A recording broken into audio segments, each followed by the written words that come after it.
There are so many things that medical school does not prepare us for.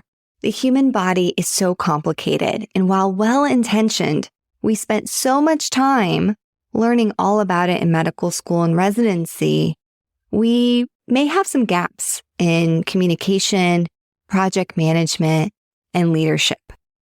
I am so thankful that our guest today wrote a phenomenal book called Microskills, Small Actions, Big Impact. My guests today are Doctors Adaira Landry, who is an assistant professor of emergency medicine at the Harvard Medical School. She's a former assistant residency director for the Harvard Emergency Medicine Residency Program and current Academic Society Associate Director and Advisor for the Harvard Medical School. She is co-chair of the Diversity and Inclusion Committee within the Brigham and Women's Hospital Department of Emergency Medicine, Office of Inclusion, Diversity, Equity, and Social Justice. She is an advisor for Academic Life in Emergency Medicine, a leading medical education online resource.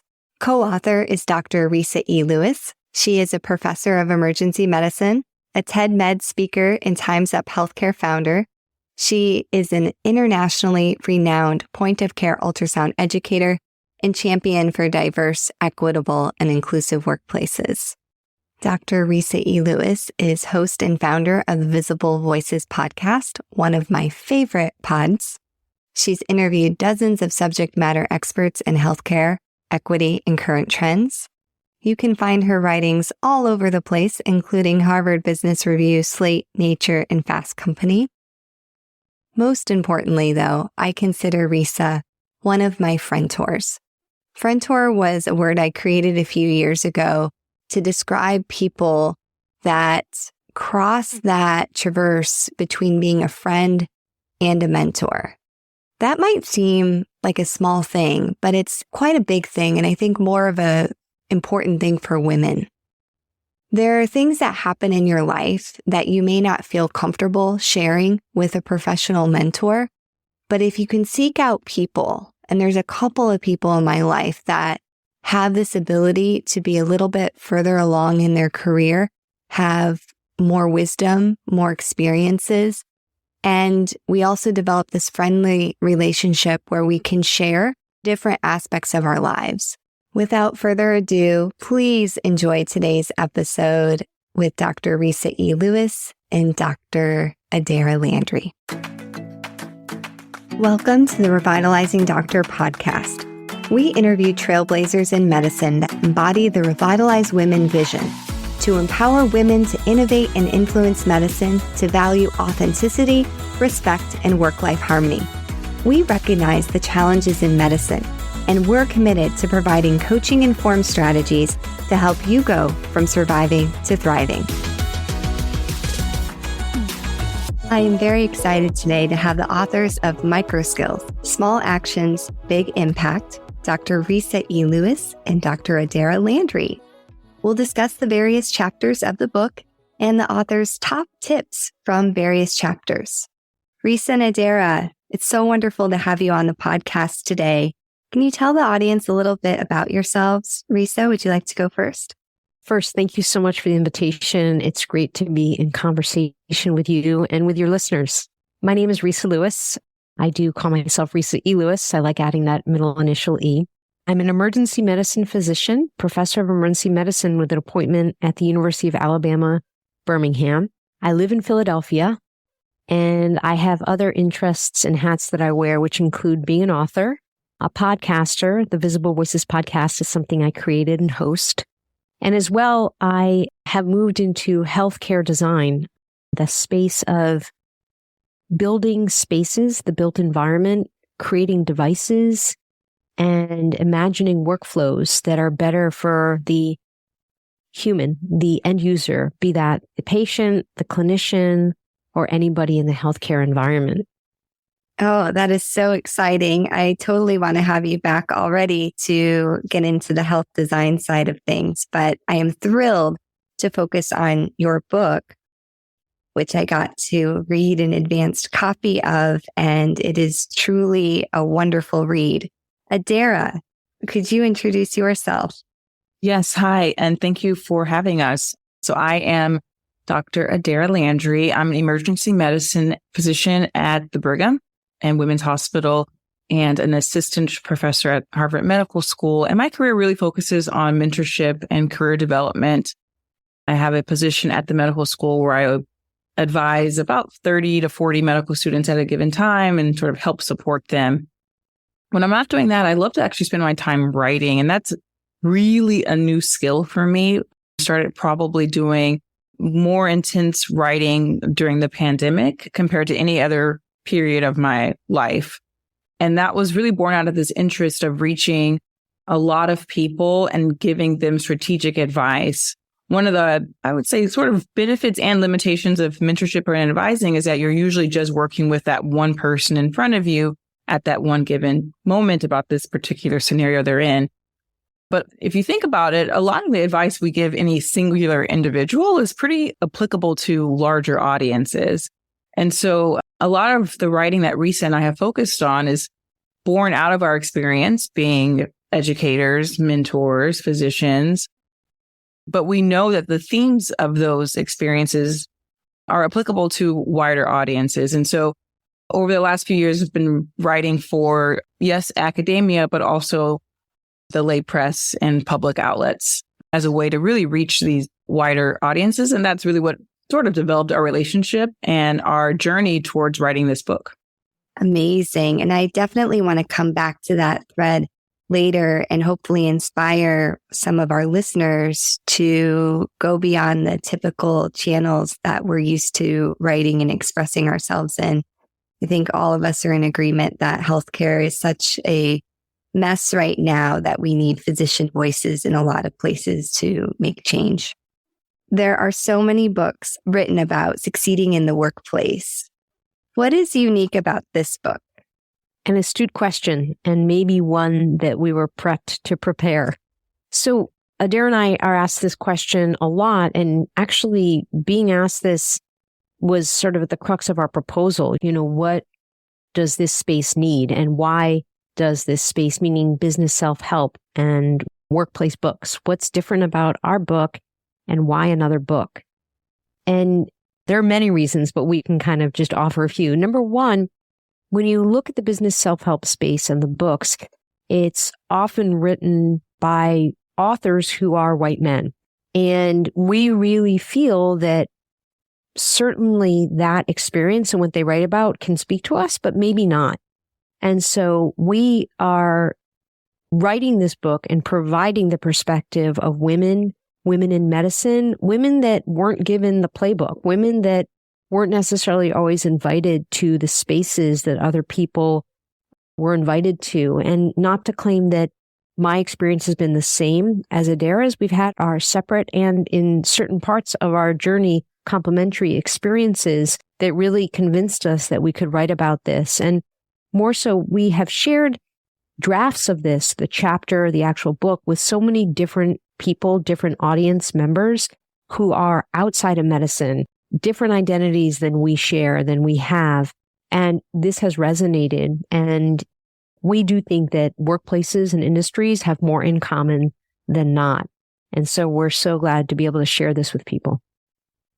And I think what I would add is being a physician is actually quite advantageous when it comes to writing a self-help book, because the way we approach this book is, yes, we want the skills that we're teaching to be attainable, digestible, easily implementable, and efficient. That's fundamental to us.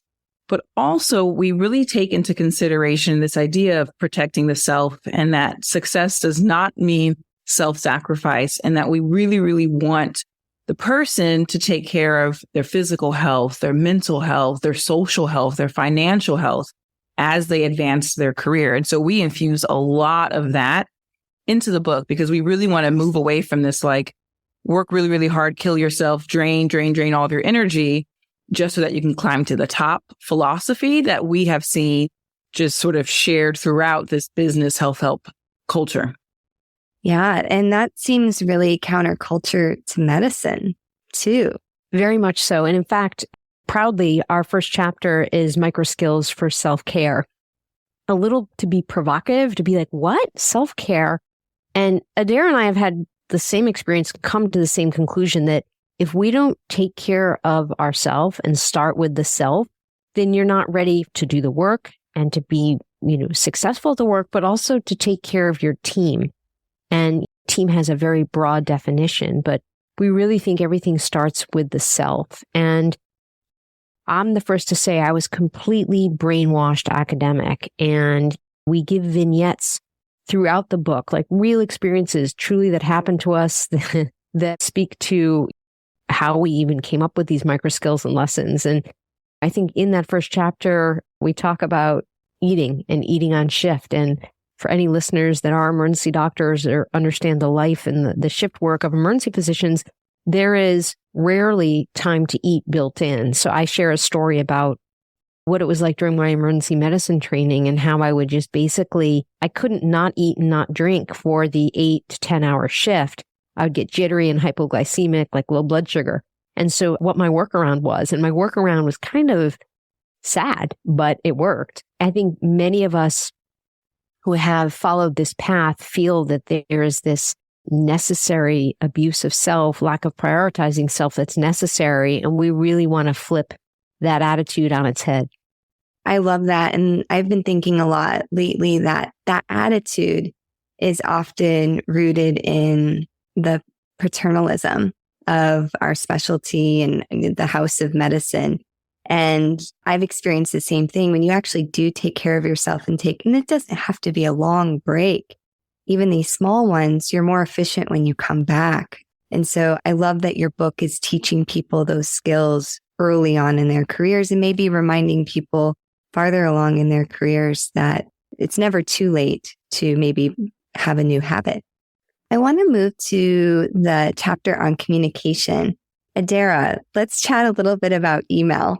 Can you please unpack the CC and the BCC? I find it very difficult for people to understand this. And I'd also like to ask you about BCC because it makes me really nervous. It feels sneaky. I think that's why I don't use the BCC. Yeah. So can you explain it for our listeners? Before I explain the mechanics, I must explain the why. And this goes back to an article that Resa and I wrote a while ago called Compassionate Email Culture, and how it's very hard to control your inbox if there's always an influx of something coming in. And just a quick little story was that when I first started to become aware of just the mounds and mounds of emails that were just coming in every day, I said, I need to do something about it. I started to do this like unsubscribe, inbox zero philosophy. And I was able to control a lot, except for the emails that were coming in from my colleagues. And I remember this particular email thread where it was like a potluck. And someone was like, I'm hosting a potluck on Saturday and please sign up. And instead of just sending it to perhaps the interested parties, it went out to the entire department. So like 600 people on a 2 line. So that means everyone is getting it and everyone can reply all. And so that whole weekend, I'm just getting emails about, I'm bringing the coleslaw, I'm bringing the barbecue. No, I'm bringing, just like, I wasn't even going to this event, right? And so that just sort of sparked this journey of like, we need to actually be careful with how we email each other. So Resa and I wrote this article about this compassionate email culture. And one of the key aspects is understanding the difference between BCC, CCC, and the 2 line. So just in general, the 2 line is just like, you're sending this to this direct party. And so I'm emailing you, Resa, a message, and it's just the 2 of us exchanging. That's pretty simple. What we don't want is for you to put a group of 500, 30, 15 people on the 2 line if you really don't need everyone responding back and forth and you want to prevent the reply all. So BCC does have this stigma that really shouldn't be there, which is that it's like perceived as sneaky and I'm trying to hide that someone's messaging. We don't condone that. We don't want that type of environment when it comes to your email habits either. But what you can do is instead of messaging that large group of people on the 2 line, you can drop them down to BCC, blind carbon copy. That just means that they're all receiving the same email, almost like individualized emails. So they're all getting it and they can't reply all. So just sort of it prevents that influx of emails coming back where everyone's getting someone else's responses like, no, I can't go. Yes, I can. Congratulations, all that stuff. So it minimizes the back and forth email. And two things. So yes, people cannot see who else is BCC'd. So if all three of us are BCC'd, I would not know that Resa is BCC'd or you either, Andrea, unless in the subject line or as you're addressing the email, it says all of our names. So dear Doctors Landry, Austin, and Lewiss. Now I would know, oh, Resa's on this email. Okay. But I wouldn't be able to reply all to everyone. So it just really minimizes the reply all. And it also, if you needed to protect the identity of other people, it does that as well. I'll give you a really specific example when I use it a lot. Let's say I'm sending information to my students who might not have passed an exam. And instead of sending the same email to everyone individually, I use the BCC. So I put all those folks who did not pass the exam on the BCC. And I just say, to students, you did not pass your exam. So here are the instructions to retake. So no one knows who else failed the exam. And I don't have to worry about all of them emailing each other and knowing each other's identities. And I don't have to send separate emails to all of them. So in many ways, it wins. That's the BCC. The CC, I'll just end, is just the carbon copy. So if I'm sending something as an FYI to someone else as a heads up, I can do that. But I usually don't use the CC. What I was going to say is we completely understand your concern as well as listeners' concern about the BCC, that it feels sneaky. My first experience with BCC was it being used to create a paper trail for a colleague. She was kind of getting disciplined and being put in trouble. So it's unfortunate that it has that kind of negative reputation. We acknowledge that. We know that's true, and we'd like to turn that around. Yeah, that is so helpful. I kind of feel silly that I'm almost 40 years old and I didn't know really the proper use of the BCC, but it's got to start somewhere. And hopefully this is, a way certainly for us to use it for good. Like so many things in our professional lives can be used for good or for bad. And now we know the right way, why the BCC exists and how to use it professionally, and clear is kind and kind is clear. And I think that's what I come back to. And now I feel like I can use the BCC ethically and feel good about it. That example is helpful for the listeners. There's more than 100 just like this. And I think what's great too is that's a problem that I almost feel embarrassed to ask. Right. And so now it's in the book. And I also think depending on where you work, this book's a nice way to level set, because depending on where you work, the culture may be more or less friendly. And we also know newer workplaces, sometimes there's not an established pipeline of how to mentor people. And so information like this gets missed. That's exactly right. And when we were doing research on this book, we read many other books, and we had read books before even thinking about this book. And there were these overwhelming assumptions about the reader, where they are and what they have access to: time, money, network. And we really didn't want to have that same attitude when it came to writing the book. So we were like, let's include the most basic things that could really change how someone functions at work. Even just using the BCC is a simple example of how that changes just super quickly how you can interact with your colleagues and protect their inbox. Resa, let's talk about building and maintaining your reputation. I think this is a tricky one, especially for women. How do you suggest striking the balance between sharing your successes and not being boastful? It's a great question. And I think I'll start by saying there's no one formula that works for everybody. However, Adaira and I really try to dispel some myths and kind of put forth some approaches that really can translate to everybody into every industry.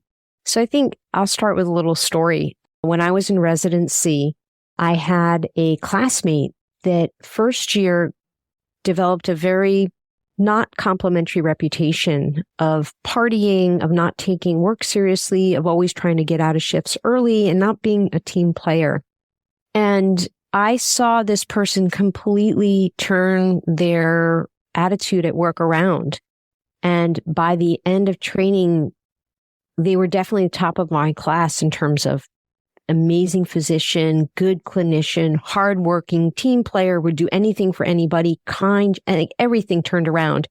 That reputation that they developed year one stayed the whole time and was the reputation they had when they graduated. And I was quite dumbfounded that it didn't ever really, it definitely changed a little bit, but the original impression, reputation of year one stayed with that person.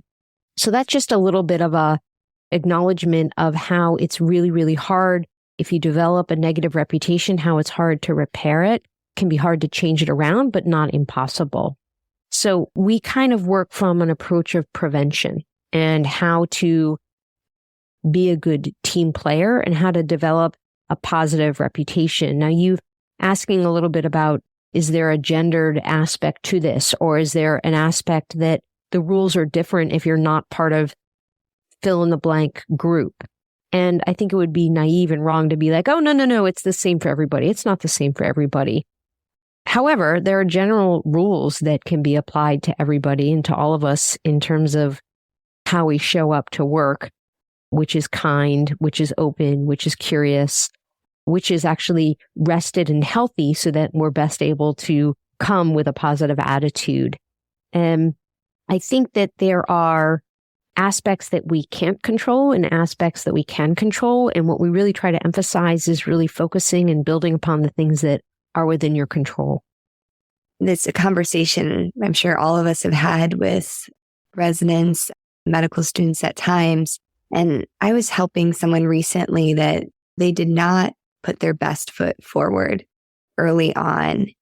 And they tried to go back to the rotation that they had kind of had this faux pas, and it didn't go very well. And when we were debriefing it, my advice was you kind of needed to acknowledge the elephant in the room, that you didn't do well and you had disappointed that person the previous year. And you saw the light bulb go on. That I think that's a good strategy when you've messed up, is that you need to own it. And that's a key. Demonstrating maturity is when somebody can do that. In general, I mean, I find that it's also incredibly vulnerable. So unless you're dealing with, and sometimes we are dealing with sociopaths, but fortunately it's rare, most people will respond to a display of vulnerability. I think so. One of the things that I like that we emphasize is just the simple point that it can take a really long time to build that great reputation, build the credibility, and having these like repeated positive experiences that other people witness and value with you. But it can only take one quick, very bad encounter to like totally ruin your reputation. And that's something that perhaps people don't realize until they're in that scenario where they say, oh my gosh, I did something wrong and now everyone hates me. It sort of aligns with cancel culture, that like one bad thing can really disrupt all the good things that you have done in the past. Yeah, absolutely. Adaira, you have a chapter on being a subject matter expert. Inherently, physicians are subject matter experts. How can physicians find a niche and further stand out as subject matter experts? And why would it be important? I think a lot of physicians are like, I'm already a SME. Why would I do anything else to further define myself? I think we can on our own decide what we want to be an expert of. I mean, you can be an expert of general topic and know a little bit of everything and speak to that, or you can really narrow your focus down. I think for us, like Resa and I have a background in ultrasound. The reason why it's helpful, for instance, to have that focus path is because it's easier for people to find you and to know what to find you for and what lane you're in. And so, for instance, when I was way more involved in ultrasound than I am now, it was easy for me to just get lecturing opportunities because they would look at, let's say, my department and say, hey, I need someone to come speak on this very particular topic. Who do you have? And they would say, oh, we only have 2 people who can do that. Here are their names. right? And so it's a much smaller pool, and I think that increases your chances. The second thing is I think it really can lend you to be that key opinion leader if there is something that only you know really, really well, or you are one of few. So if you're just speaking about something that all doctors are able to talk about, or all doctors in your particular field, then you might not be as unique. And so that's going to be more pressure or dependency on you to perhaps be a really amazing speaker, and that's how you stand out, or your slides are incredibly different, and that's how you stand out. When you're a subject matter expert, it's probably going to be more of that content that's going to really make you stand out. And I think that's a much easier path to fall into. That being said, it took me a while to really recognize that. Like when I was, even as an ultrasound fellow, I didn't recognize that having this knowledge is really a gift, and it could be leveraged in a way where I can write from a place of feeling confident and be first author and go out and seek my own lectures and collaborate with people who were out of my department. Like I didn't see it as an expertise. It was just another skill set. I think that's so well said. And I also think that the opposite happens, that physicians do have this really special knowledge, and then they're very quick to dismiss it and not really own that the knowledge that we've accumulated is very special. Resa, learning about workplace culture. I find this one really important, especially in a period in which there is increased emphasis on individuality. And I think this is something that people mess up frequently, maybe because no one's really told about it. Why is understanding the culture of a workplace important, and how can people, you have some very practical tips in the book, how people can start to decipher their culture? We think learning workplace culture can be quite difficult, and it's usually not spelled out in a document. It's usually something that takes time and being in the space to learn it. Now, there are specific concrete ways that we talk about, like looking at a website and reading the mission statement and all the different drop-down menus of the company or the hospital or the organization's website. And there are other ways, like asking for an org chart, an organizational chart, so you can understand the reporting structure and how different people in different positions and titles are related to each other. We emphasize upfront kind of being in the room and paying attention and listening. Pay attention in a meeting, like who's speaking, who's making decisions. Is there a sort of formality and a seriousness to the interactions, or is it really, really, really relaxed? And there's no one recipe for learning the culture, but there are different ways to get at it. Sometimes it's finding your go-to people in the org, in the company, in the hospital, and having one-on-one conversations, going for a walking meeting, having a coffee, having a meal. Sometimes it's speaking with people that were previously at that workplace, but have left. And so there's different ways that you can learn a culture. And I think, thankfully, this concept of hiring and finding a culture fit is no longer as in vogue as it used to be, because I think that was a way to exclude and to not really create inclusive cultures where everybody feels like they belong. So rather than hiring for, quote, culture fits, the concept is hiring for culture adds, and really looking at how different people, for who knows what reason, can contribute to the workplace. It's hard when you're navigating a new workplace, a new space, and getting to know new people, and you don't quite understand the way things work. But as you noted, like in our microskills chapter, we kind of try to break it down, give a story, acknowledge why it's truly difficult, and then give some action, critical actions, as we call them, on how to get a handle on it.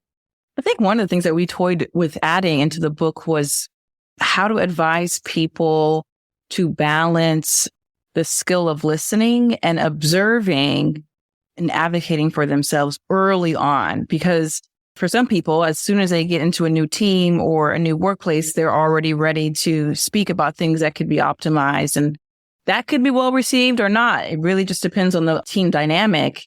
And so I remember when we were writing this chapter, we were going back and forth on how we even wanted to title some of the micro skills, because we didn't want it to seem like we were trying to silence folks who are really strong advocates for change and improving the workplace. And we also didn't want to throw them in with such eagerness to change things that they didn't realize the value of first learning and assessing what is the current culture and what are the problems. Love how you phrase that. I really do think it's a balance. And I've, for better or for worse, been in many different cultures over the last decade. And I think for us as emergency physicians, what's been helpful for me is to understand what's truly emergent and urgent in the workplace outside the ED and what can take more time. And also, when you think you have this like amazing idea, perhaps it's come up before at this institution. And so a lot of us are smart people. So somebody may have thought about this before and tried it before. So finding those trusted people to say, I've been thinking about this. Have you guys tried this before? And honestly, at least half the time they tell me, yes, we have tried that. And this is why it didn't work out. And okay, maybe we're ready to try it again. The initial inquiry and sort of doing your research is really only going to help. We definitely, throughout different microskills, mention the idea of checking in with others before you say something, do something, just as a way to gather more information. I mean, that sort of speaks to the value of time to think about your own emotions, your reflections, time to gather objective data and do your research. Both of those are going to be helpful for any position you're trying to pitch to someone else or any issue you're trying to raise. Is if you've really reflected on it, gathered information, have some other people who are interested in supporting you, that's only going to strengthen your argument if you have that background information. I want to move, Adaira, to a question about the time that we're living in, which some have described as the VUCA period: high volatility, uncertainty, complexity, and ambiguity. With this in mind, what are your top tips that you discuss in the book for navigating conflict? Oh, man. Well, I love the part where we talk about understanding your emotional response and trying to separate that out from logical, objective reactions and experiences. Because what we have seen, and probably what I've done too, is when I'm confronted with conflict, I'm part of conflict, I'm witnessing conflict, any of those things, is we can completely act on just our emotional response to it. And I know we give a lot of vignettes that are in that chapter that are lessons we have learned personally, right? Resa and I don't come into this book saying that we are, holier than thou or better than anyone who's reading it. This is purely our observations, our experiences, and our mistakes and lessons infused in the book. And so one of the things that we really wanted to emphasize is the power of really understanding your emotional response and reflecting and growing from things prior to acting. And so I think a lot of that is informed by our experiences being mentors and advisors to others who have made mistakes, sending out angry emails or yelling or raising their voices. A lot of that's emotion, right? Like emotional driven actions. And so we try to find a balance there, and we really don't want people to minimize or ignore their emotions, but we also want people to try to process those and find themselves in a good spot where they can look at the objective experiences that they are facing or that they're reflecting on and say, okay, now with all of this objective information, I feel like I've processed and I'm ready to go speak with someone and have a conversation where I can also listen just as much as I'm able to deliver information, in my opinion. And I'll jump in and add that conflict is inevitable. It's a part of every workplace. It happens between team members, between supervisors and workers and reports, etc. And I think, like you, I've read books on leadership, on communication, on being healthy at work. And what I've seen with leaders, and I use this as example, is they avoid conflict, or they just sort of wish it away and hope it'll go away. And in my experience, it doesn't go away. You have to deal with it. And fortunately, unfortunately, I'll take it as positive feedback and learning opportunity for me. I've seen many leaders in avoiding it. They also hand it off to others to handle. And I've been the recipient of a supervisor handing off the conflict for me to handle. And it was packaged differently. It was packaged as, oh, this is an opportunity for you to be a leader. This is an opportunity for you to learn. And then I quickly realized that I was sort of being used. And the person that needed feedback or was supposed to be the recipient of the message that the supervisor didn't want to provide sort of saw what was happening too. So in the end, the leader did not do himself a service. And I learned about the importance of addressing conflict. Not saying that it's easy. It's not, which is why there's so many books written about it. Yeah, 100%. Quick reframe I use is that conflict is preferable to apathy. We have a lot of apathy in workplaces. So I try, even though I think we all have that stress response when conflict happens, to think like, okay, well, this person's upset. At least they care about something that's happening here at work. And so I try to come at it with that angle. This has been such a wonderful conversation, and I can't wait to, honestly, I think maybe, did you guys time this book to come out for graduation? Yes, April 16th, 2024. So for people who are interested in buying it for, yes, residents, fellows, college grads, PhD grads, new hires, it's a perfect book for them.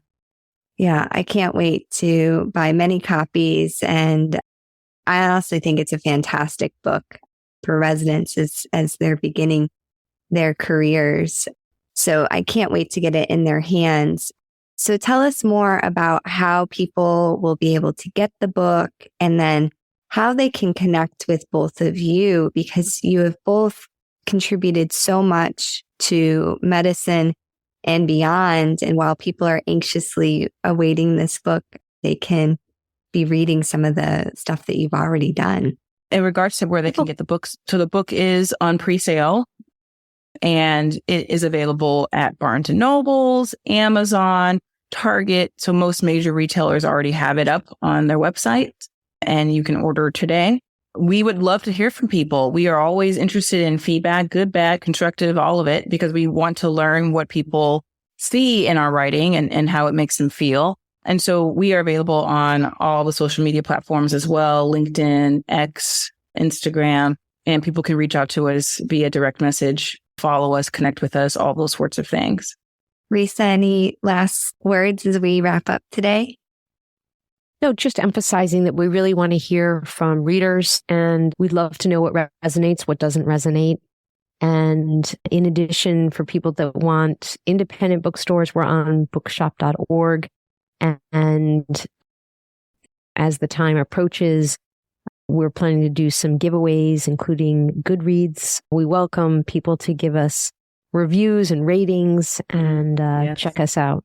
Wonderful. Well, we'll be sure to have all of that in our show notes. And I'm just so thankful to both of you for what you've contributed and what you'll continue to contribute to make our work lives better, and for stopping by and being a part of the Revitalize community today.